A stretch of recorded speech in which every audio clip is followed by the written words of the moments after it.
আসসালামু আলাইকুম। আপডেট বাংলা সংবাদে স্বাগতম। শুরুতেই জানিয়ে দেব সংবাদ শিরোনাম। প্রথমেই জানিয়ে দেব সরকার থেকে পদত্যাগ নিয়ে যা বললেন আসিফ মাহমুদ। আরও জানিয়ে দেব শেখ হাসিনা সহ রেহেনা পরিবারের ৩ মামলায় আরও ২২ জনের সাক্ষ্য গ্রহণ। রাজনৈতিক দলের সঙ্গে সংলাপ কখন করবে জানালো ইসি। সর্বশেষ জানিয়ে দেব ১৩ই নভেম্বরকে ঘিরে উত্তেজনা কি হতে যাচ্ছে বলল গোয়েন্দা পুলিশ ও র্যাব। শুনছিলেন সংবাদ শিরোনাম, এবার বিস্তারিত। সরকার থেকে পদত্যাগ নিয়ে যা বলেন আসিফ মাহমুদ। ঢাকার কোন আসন থেকে সংসদ স্বতন্ত্র প্রার্থী হিসাবে আগামী জাতীয় সংসদ নির্বাচনে লড়তে চান স্থানীয় সরকার উপদেষ্টা আসিফ মাহমুদ ভূঁইয়া। তিনি বলেন, কবে নাগাদ পদত্যাগ করব সেটা সরকারের উপপর্যায়ের সিদ্ধান্তের উপর অনেকটা নির্ভর করছে। আলোচনা করে এ বিষয়ে দ্রুতই জানাবো। রোববার বিকেলে রাজধানীর গ্রিন রোডের এলাকায় ১০ আসনভুক্ত ধানমন্ডি থানা নির্বাহী কর্মকর্তা কার্যালয়ে উপস্থিত হয়ে ভোটার হওয়ার আবেদন করেন আসিফ মাহমুদ। পরে সাংবাদিকদের সঙ্গে তিনি কথা বলেন। আসিফ মাহমুদ বলেন, যেহেতু ঢাকা থেকে নির্বাচন করব এটা মোটামুটি নিশ্চিত, সেই জায়গা থেকে নিজের ভোটারও ঢাকায় নিয়ে আসা, কারণ ভোটটা যাতে অপচয় না হয়। আমি যদি ভোটার হয়েছি আগেই, কিন্তু কোনো নির্বাচনে ভোট দিতে পারিনি। আমি ভোটার হওয়ার পর দুটো নির্বাচন হয়েছে ১৮ ও ২০২৪ সালে, সে সময় কেউ ভোট দিতে পারেনি। নির্বাচন যাতে ভোট দিতে পারি সেইটাই নিশ্চিত করলাম। নির্বাচন কোথা থেকে করব এ বিষয়ে কোনো চূড়ান্ত সিদ্ধান্ত হয়নি, তবে ঢাকা থেকেই করব ইনশাল্লাহ। কোন দলে যোগ দেবেন কিনা এমন প্রশ্নের জবাবে আসিফ মাহমুদ বলেন, এখন পর্যন্ত পরিকল্পনা স্বতন্ত্র নির্বাচন করার, তারপর দেখা যাক কি হয়। বিএনপি যেসব আসনে প্রার্থী ঘোষণা করেনি সেগুলোর মধ্যে ঢাকা ১০ আসন রয়েছে। বিষয়টি উল্লেখ করে একজন সাংবাদিক আসিফ মাহমুদের কাছে জানতে চান এটি তার জন্য ফাঁকা রয়েছে কিনা, তার এই সঙ্গে বিএনপির কোনো আলোচনা চলছে কিনা। জবাবে তিনি বলেন, আমার কারোর সঙ্গে কোনো ধরনের আলোচনা হয়নি। কোনো রাজনৈতিক দল কোনো আসন ফাঁকা রাখলো কি না রাখলো সেটা আমার জানার বিষয় নয়। আমার সিদ্ধান্ত ব্যক্তিগতভাবে একইভাবে নেব।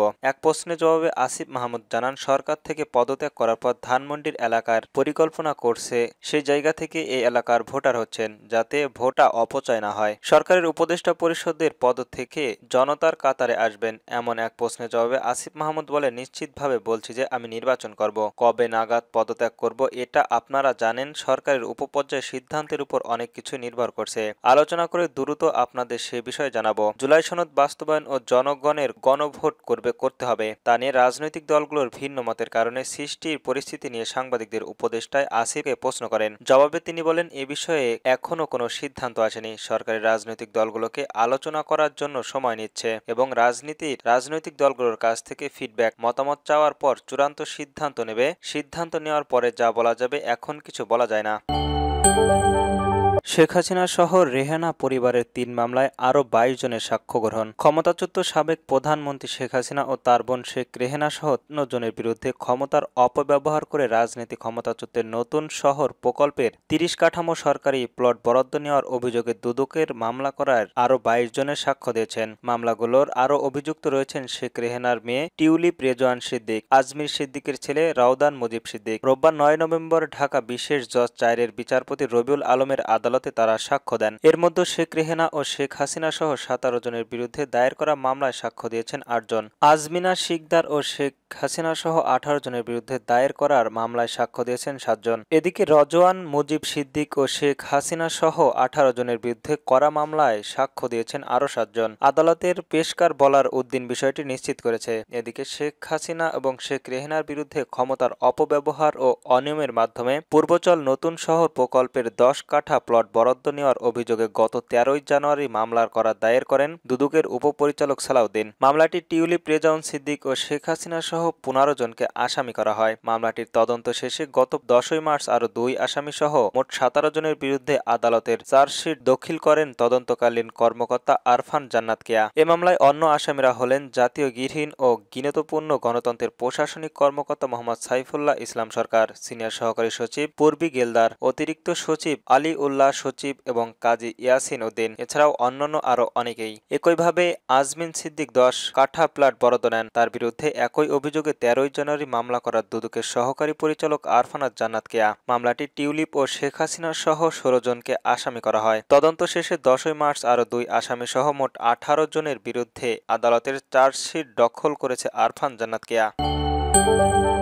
রাজনৈতিক দলের সঙ্গে কখন সংলাপ করবেন জানালো ইসি। প্রার্থী ও রাজনৈতিক দলের চূড়ান্ত আচরণ বিধিমালা গ্যাজেটের আকারে প্রকাশিত হওয়ার পর রাজনৈতিক দলগুলোর সঙ্গে সংলাপের সময় নির্ধারণ করা হবে বলে জানিয়েছেন নির্বাচন কমিশনার ইসি সিনিয়র সচিব আখতার আহমেদ। রোববার ৯ নভেম্বর রাজধানীর আগারগাঁওয়ের নির্বাচন ভবনে নিজ কার্যালয়ের সামনে সাংবাদিকদের সঙ্গে আলাপকালে তিনি বলেন, সংলাপের ব্যাপারে আমরা অপেক্ষায় রয়েছি। প্রার্থী এবং রাজনৈতিক দলের আচরণ বিধিমালা গেজেট পেলেই সংলাপের সময় ঠিক করে নেব। সাংবাদিকের এক প্রশ্নের জবাবে সচিব বলেন, ইতিমধ্যে আচরণ বিধির চূড়ান্ত করার কাজ প্রায় শেষ পর্যায়ে। কমিশন চায় সব রাজনৈতিক দলের মতামত নিয়ে নির্বাচনী প্রতিক্রিয়ায় আরও স্বচ্ছ ও অংশগ্রহণমূলক করতে হবে। গ্যাজেট প্রকাশের পর রাজনৈতিক দলগুলোর সঙ্গে আনুষ্ঠানিকভাবে সংলাপ শুরু হবে। ইসি সচিবালয়ের পরিচালক জনসংযোগ ও তথ্য আদান প্রদানকারী কর্মকর্তা মোহাম্মদ রুহুল আমিন মল্লিক বলেন, রাজনৈতিক দলের সঙ্গে সংলাপের বিষয়ে একটি খসড়ার তারিখ নির্ধারণ করা হয়েছে, তবে সেটিতে এখনো চূড়ান্ত নয়। কমিশনার বিষয়টি নিয়ে অভ্যন্তরীণ আলোচনা করছে, চূড়ান্ত হলেই আনুষ্ঠানিকভাবে জানানো হবে। নির্বাচন কমিশন এর মধ্যেই বিভিন্ন অংশীজনের সঙ্গে ধারাবাহিক মতবিনিময় করেছে। তিনি জানান, গণমাধ্যম ব্যক্তিত্ব, নির্বাচন বিশেষজ্ঞ, নারীর নেতৃত্ব, শিক্ষাবিদ ও সুশীল সমাজের প্রতিনিধির সঙ্গে কমিশনের ফলশ্রুত আলোচনা হয়েছে। এসব মতবিনিময় থেকে পাওয়া পরামর্শ ও প্রস্তাব আচরণবিধি চূড়ান্ত করার প্রতিক্রিয়া গুরুত্বপূর্ণ ভূমিকা রয়েছে। ইসি সচিব আরও বলেন, নির্বাচন কমিশন চায় সব রাজনৈতিক দল নির্বাচনে অংশগ্রহণ করুক এবং জনগণের আস্থা অর্জনকারী একটি অবাধ, সুষ্ঠু ও নিরপেক্ষ নির্বাচন অনুষ্ঠিত হোক। এই জন্য কমিশন সংলাপের একটি কার্যকর প্ল্যাটফর্মের হিসাবে বিবেচনা করা রয়েছে।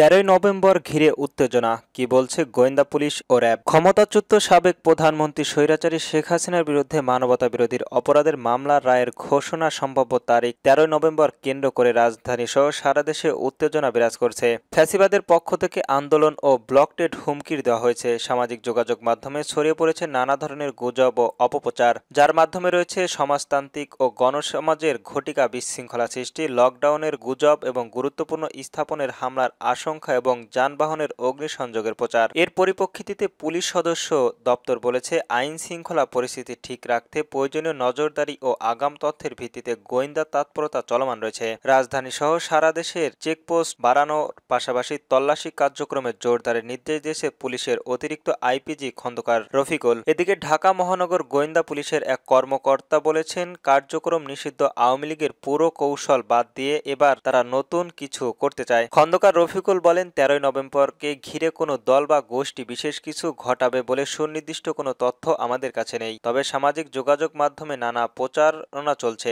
এসব প্রচারণাকে সামনে রেখে আমরা প্রস্তুতি নিয়েছি। তিনি আরো বলেন, পরাজিত রাজনৈতিক শক্তি অতীতে যেভাবে বিভ্রান্তি তৈরির সৃষ্টি করেছে, এবারও তেমন কিছু করার চেষ্টা করছে। আমরা বিষয়টি হালকাভাবে নিচ্ছি না। পুলিশ শক্ত অবস্থাতে রয়েছেন। রাজধানী সহ সারা দেশে চেকপোস্ট বাড়ানোর পাশাপাশি তল্লাশির কার্যক্রম জোরদারের নির্দেশ রয়েছে। চলমান অভিযান 10 নভেম্বর থেকে বেশি জোরালো হবে বলেও জানান তিনি। ঢাকা মহানগর গোয়েন্দা পুলিশের কর্মকর্তারা জানান, আমরা সামাজিক যোগাযোগ মাধ্যমে নজরদারি বাড়িয়েছি। যেখান থেকে যে ধরনের তথ্য পাচ্ছি সব ধরনের তথ্যই গুরুত্ব দিচ্ছি। বিভিন্ন মেসেঞ্জার এবং হোয়াটসঅ্যাপ গ্রুপ, বিশেষ করে ইতিমধ্যে বেশ কিছু দলীয় কর্মীকে গ্রেপ্তার করেছি।